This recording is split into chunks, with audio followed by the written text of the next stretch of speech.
Como deseaba dedicarme exclusivamente a la investigación de la verdad, pensé que debía rechazar como absolutamente falso todo aquello en lo que pudiera imaginar la menor duda, para ver si después de esto no quedaba algo en mis creencias que fuese enteramente indudable. René Descartes, Discurso del Método, capítulo 4.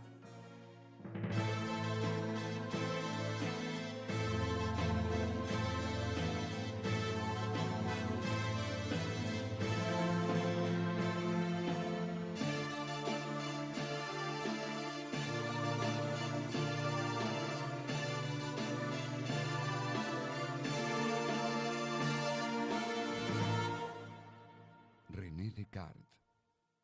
Para ubicar a la vida de Descartes hay dos hechos fundamentales. Desde el punto de vista internacional europeo, la Guerra de 30 años, donde Francia, vencedora, aliada de Suecia, llega a desmembrar el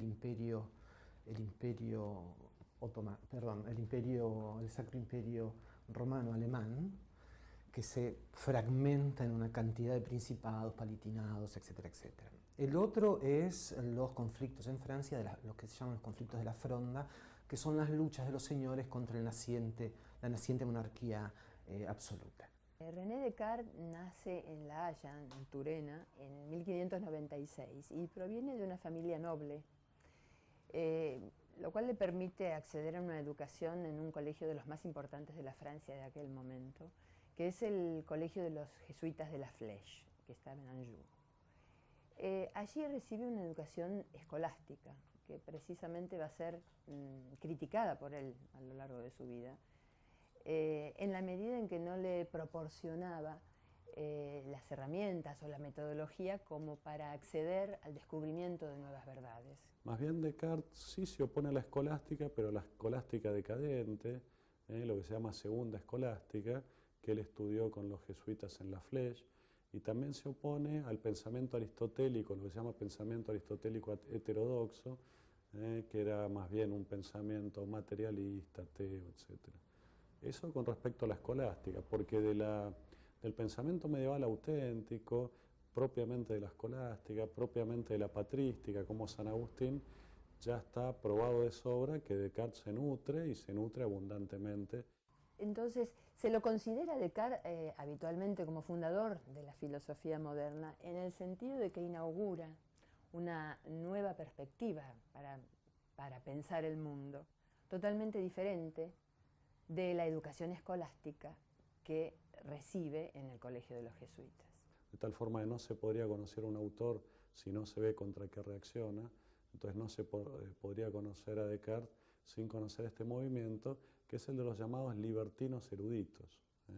Los libertinos eruditos no constituían ni una escuela, ni un movimiento homogéneo, ni sistemático, pero sí un cierto ambiente intelectual, de cierto ambiente aristocrático, de nobleza, más bien disolvente, contrario a la moral cristiana, contrario a la importancia de la teología en la vida diaria.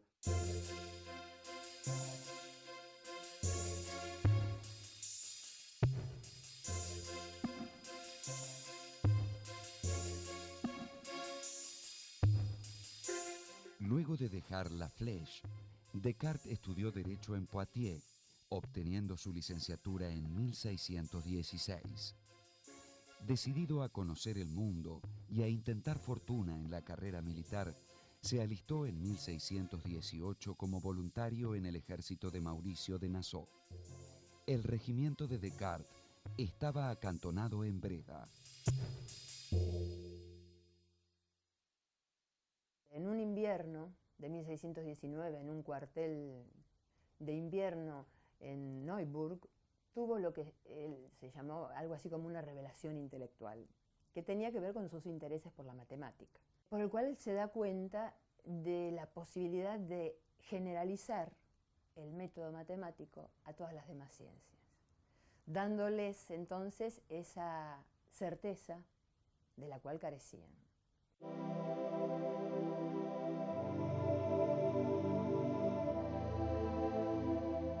En 1619, Descartes quedó libre de su obligación militar y, deseoso de conocer el mundo, viajó a través de Alemania. Estuvo acantonado a orillas del Danubio y luego fue movilizado a Bohemia y Hungría. Descartes volvió a Francia en 1622. Liquidó entonces su patrimonio y vendió sus tierras, reservándose el derecho de conservar el título de señor de Perrón, que fue siempre su nombre oficial. Sin ser un hombre rico, su fortuna personal le aseguraba una vida acomodada e independiente. Además, había establecido ya una teoría de las tangentes que le había dado fama de gran matemático. Durante 20 años, hasta 1649, va a vivir en Holanda, y ese va a ser el periodo más prolífico de su producción, tanto en libros escritos como en cartas, en correspondencias con otros filósofos y científicos de la época, entre ellos un amigo que él tenía de la infancia del colegio de la Flèche, que era el padre Mersenne. Se instala finalmente en Holanda, cambia de lugares, pero siempre vive, cambia de casa, se muda frecuentemente, pero siempre vive en ámbitos rurales, es decir, apartados de la ciudad. Y en este retiro elabora su filosofía.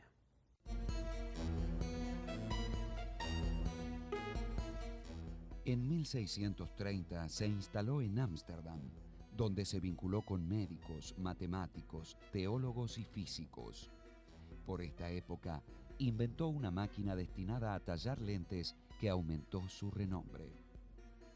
En 1633 escribe un tratado de la paz o del mundo, en el cual él parte de la posición de la perspectiva, de la nueva perspectiva del mundo proporcionada por la teoría heliocéntrica de Copérnico.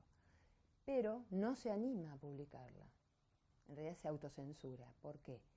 Porque coincide el año de esta publicación o de esta obra con el año de la condena de Galileo, precisamente por la misma razón, por adherir a la teoría copernicana. Descartes consideró prudente no imprimir su tratado y decidió dar a conocer en cambio algunos trabajos menores. Para esa edición, redactó una introducción que llevó por título Discurso del método para bien dirigir la razón y buscar la verdad en las ciencias. Propuso allí un método para aumentar el conocimiento, que se resume en 4 reglas: la de la evidencia, la del análisis, la del orden gradual de complejidad, también llamada regla de la síntesis, y la de la recapitulación. La primera regla del método dice que no se debe tomar como verdadero sino lo evidente, es decir, lo que se presenta al espíritu con total claridad y distinción, de manera que no pueda ser puesto en duda. Es decir, una idea es clara cuando es totalmente manifiesta al espíritu, y es distinta cuando no se la puede confundir con ninguna otra.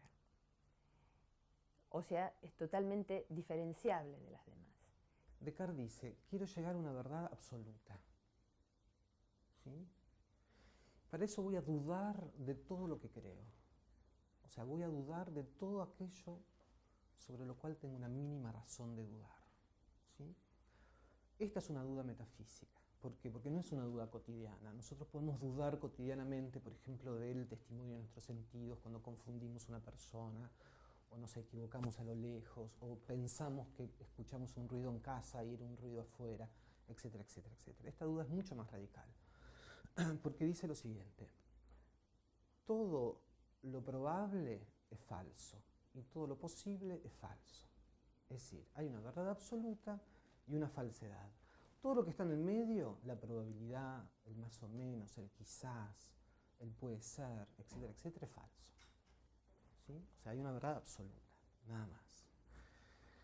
Por lo tanto, voy a dudar de aquello que en general no tengo razón de dudar. Entonces dudo no solo de la exposición de mis sentidos respecto a los cuerpos, sino dudo de los sentidos respecto a mi cuerpo. O sea, dudo que yo tenga una cabeza, que tenga un pie, que tenga piernas, etc. ¿Por qué dudo de esto? Porque en el sueño pienso lo mismo.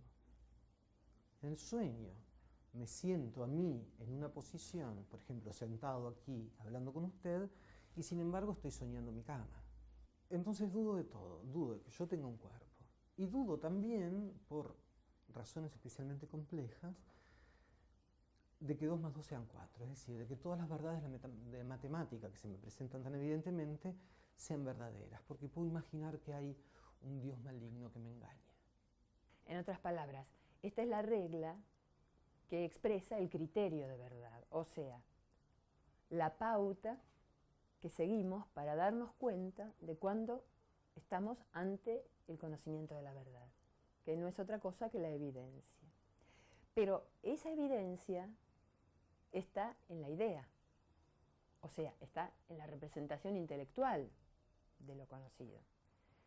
Y la idea no es más que una representación subjetiva, de manera tal que la pauta o el criterio para descubrir lo verdadero no está en las cosas, sino está en el sujeto.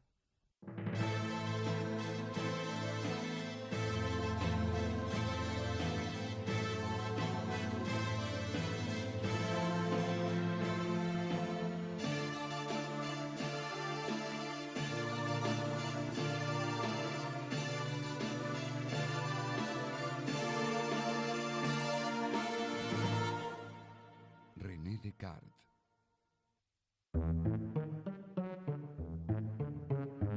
Estoy seguro al menos de que existo, y de que existo como algo que piensa. Esto que soy no es el cuerpo, sino una sustancia cuya esencia consiste en pensar, de modo que el alma, por la cual soy lo que soy, es enteramente distinta del cuerpo. El alma se define por el pensar. En cambio, el cuerpo se define por la espacialidad, o como dice Descartes, por la extensión.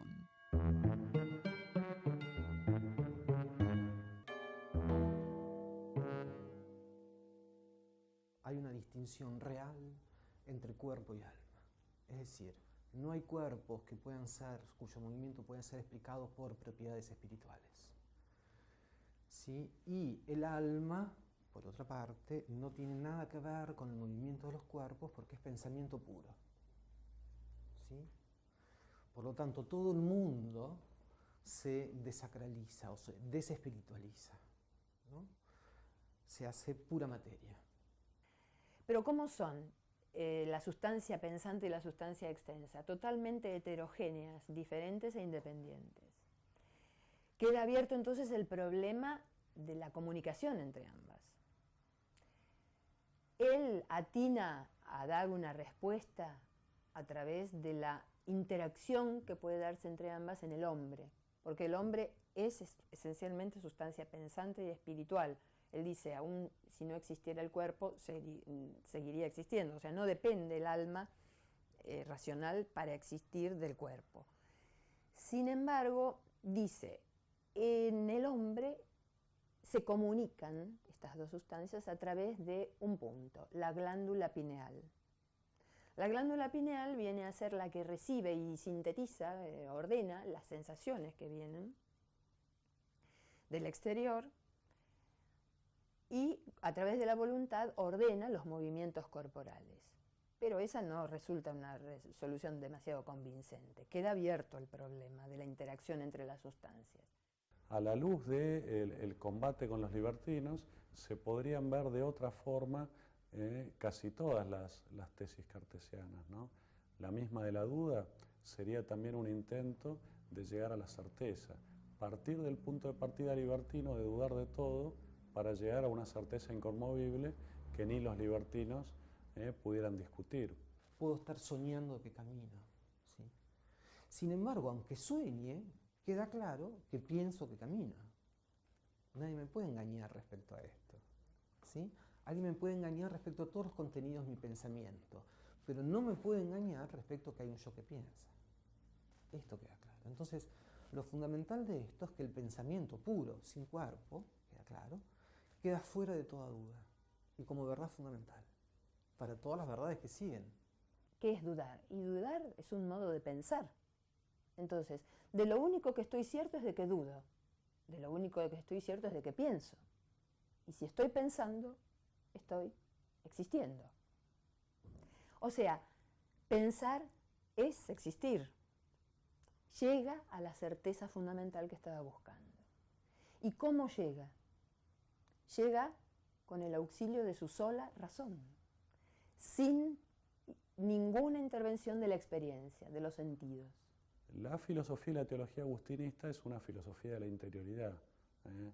Implica partir del sujeto y no tanto perderse en la multiplicidad de objetos materiales. Entonces el cogito, el pienso, luego existo de Descartes, que tiene antecedentes en San Agustín, también estaría indicando al menos la influencia de este tipo de filosofía. Esa misma idea, el pienso, luego existo, que viene a ser la única certeza que él tiene, va a ser la que se constituya en idea universal y única, de la cual poder deducir todo lo que antes puso en duda. Porque ahora está de algún modo como encerrado en su propia razón, pero tiene que volver a aquello que puso en duda. ¿Cómo hace? Y bueno, a través de la necesidad de probar que Dios existe. Porque si Dios existe, no me puede engañar, porque si Dios es un ser perfecto, engañarme sería una imperfección, ya no sería Dios. Por lo tanto, si Dios existe, no me engaña.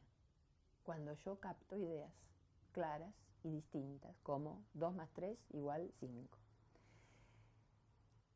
Entonces se ve obligado a probar la existencia de Dios. Descartes ofrece 2 argumentos para probar la existencia de Dios. El primero parte de la imperfección. Puesto que dudo, soy imperfecto, pues saber es una perfección superior a dudar. Y como es imposible que lo más perfecto provenga de lo menos perfecto, la idea de un ser perfecto no puede proceder de uno mismo, sino que tiene que haber sido puesto por Dios, entendido como esa naturaleza que tiene en sí todas las perfecciones pensables. Finalmente no puedo tener idea de Dios si no hay un Dios que no la puso en mí, como una marca, como un sello, como un sello. Fíjense entonces ahí que Dios es causa eficiente porque pone la idea, pero además transmite una semejanza, ¿no? Es como el sello. El sello es causa eficiente de la impronta en la cera, pero además de ser una causa eficiente es una causa formal, esto es, transmite una semejanza entre la causa y el efecto. Por otro lado, retomando a su modo el célebre argumento de San Anselmo, Descartes comenta que la existencia de un ser perfecto está incluida en su esencia. Si no existiese, no sería perfecto, pues existir es mejor que no existir. A partir de acá, como sigue, de Dios deduzco todas las leyes de la física. Este es lo que el siglo XVIII llamaba el espíritu de sistema, es decir, dada una verdad fundamental, puedo deducir absolutamente todas las verdades. Y por lo tanto deduzco una física. Pretensión absoluta de la filosofía, a la cual la filosofía ya ha renunciado desde hace tiempo. La publicación del discurso del método puso a su autor en el centro de las discusiones intelectuales de su época. Pero en 1640, Descartes sufrió, según sus propias palabras, la pena más honda de su vida, al morir su pequeña hija de solo 5 años de edad. Para superar su dolor, Descartes se refugió en el trabajo. El resultado fue una obra en la que profundizó su planteo. Se tituló, en latín, Meditaciones de Prima Filosofía. Las conocemos hoy como Meditaciones Metafísicas. Descartes publica la primera edición de las Meditaciones Metafísicas, es de 1641 en latín, en 1642 salen en francés. Son 6 meditaciones, no tienen más de 80 páginas. Después Descartes agrega, invita a los sabios de la época a hacerle objeciones y él escribe las respuestas, con lo cual ustedes van a ver que el libro de las meditaciones se agranda enormemente. En 1642, el rector de la Universidad de Utrecht lanzó formalmente la acusación de ateísmo, porque aunque Descartes afirmaba la existencia de Dios, lo reducía a un principio abstracto y puramente metafísico. No había lugar en la concepción del filósofo para el Dios de la Biblia, el Consejo de la Ciudad prohibió a los profesores enseñar la nueva filosofía, pero era ya tarde para evitar la difusión de la misma por toda Europa. En 1645 se editan los Principios de Filosofía, que es la física cartesiana. En 1649, un año antes de su muerte, Descartes escribe un pequeño tratado que se llama Las Pasiones del Alma. Precisamente en 1649 había, como decíamos antes, había trabado relación amistosa con la reina Cristina de Suecia y ella quería aprender filosofía de sus propios labios, entonces lo invita a Estocolmo. Él acepta y se va allí, a instalar allí en 1649, y precisamente el frío de Estocolmo y el levantarse de madrugada para cumplir con el pedido de la reina hace que contraiga una pulmonía que resultó fatal y finalmente muere en febrero de 1650 y es enterrado en París.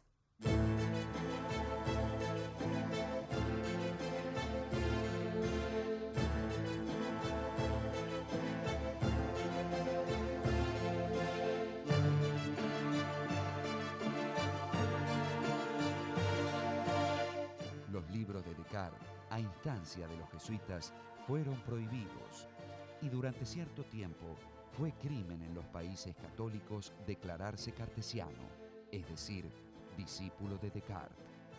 Sin embargo, pronto fueron publicándose también las obras inéditas, así como su correspondencia con importantes personajes de su tiempo. Su obra señala el momento en que el hombre europeo abandonó el criterio de autoridad y abrazó el ideal de la razón.